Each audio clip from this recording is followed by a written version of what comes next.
다이어트의 가장 기본적인 철칙이 사실 정제탄수화물과 거리두기거든요. 맞습니다. 살이 왜 찌는지 모르겠다고 하셨는데 사실 드시는 걸 보면 딱 쉽게 살찌는 음식만 골라서 이렇게 드시더라고요. 설탕이나 액상과당 같은 정제탄수화물을 섭취하게 되시면 중성지방 수치가 상승하면서 내장지방이 쉽게 생기거든요. 지금 내장지방 말씀해 주셨는데 아까 골골 주민이 그 건강검진 받았을 때 내장지방도 높고 고도비만이라고 나왔었잖아요. 내장지방이 정확히 어디 있는 건가요? 비만은 체내에 과다한 체지방이 있는 상태를 말하는데요. 크게 피하지방과 내장지방으로 나눠볼 수 있습니다. 근데 우리 손으로 배를 짚어보면 배가죽 잡히잖아요. 이게 피하지방입니다. 내장지방은 복부 안쪽 장기에 지방이 생겨 있는 건데요. 복부 비만, 즉 뱃살의 가장 큰 주범이라고 할 수 있습니다.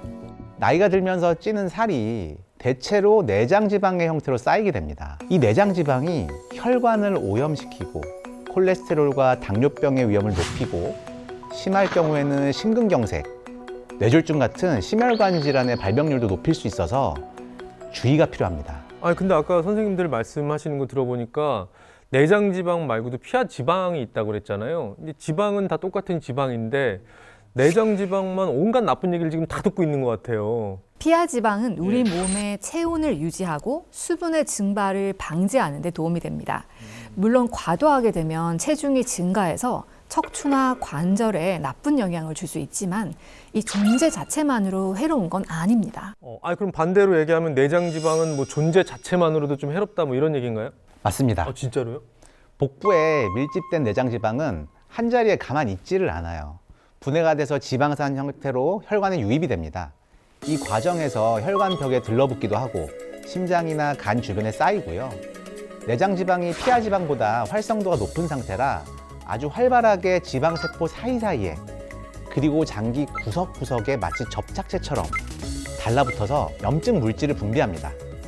이 염증 물질이 여러 장기의 기능을 저하시키고 각종 질환을 유발하는 거죠. 이렇게 내장지방과 염증이 만들어내는 독소가 얼마나 위험한지 제가 이해하기 쉽게 보여드릴게요. 지방과 염증이 만든 이 독소는 일반적인 지방과 달리 엉겨 붙는 형태예요. 딱 보시기에도 달라붙어서 잘 배출되지가 않고 복부를 중심으로 축적되는 그런 특징을 가졌는데요. 보세요. 완전히 딱 달라붙어서 몸 밖으로 배출이 되지 않습니다. 이렇게 차곡차곡 독소가 쌓이면 뱃살은 찌우고 결국 만병의 근원, 복부 비만을 유발하는 겁니다. 아니 진짜 이렇게 보니까 나이 들수록 뱃살 조심하라는 얘기 참 많이 듣잖아요. 네, 아주 중요합니다. 내장지방은 혈관을 오염시킨다고 했잖아요. 그래서 고지혈증, 당뇨병의 위험을 높이고 심근경색이나 뇌졸중 같은 심혈관 질환의 발병률을 높이는 원인이기도 합니다. 실제로 내장지방이 1kg 증가할 때마다 당뇨병의 발생 위험이 여성은 7.34배 높아지고 남성은 2.5배 더 높아진다는 연구 결과도 있습니다. 뿐만 아니라 내장지방은 치매의 위험도 높일 수 있는데요. 내장지방이 염증 물질을 만들어내는데 이 염증 물질이 혈관을 타고 떠돌다 뇌까지 가게 되면 심할 경우 치매가 생길 위험도 있다는 겁니다. 실제로 65세 이상 성인 87만 2,082명을 대상으로 조사를 해봤더니 허리둘레가 85cm 이상인 여성은 정상 허리둘레를 가진 여성에 비해 치매 발병 위험이 무려 58%나 증가한 것으로 나타났다고 합니다. 지금 뱃살 얘기를 하니까 우리 골골 주민이 계속 이제 배를 좀 만지고 계세요.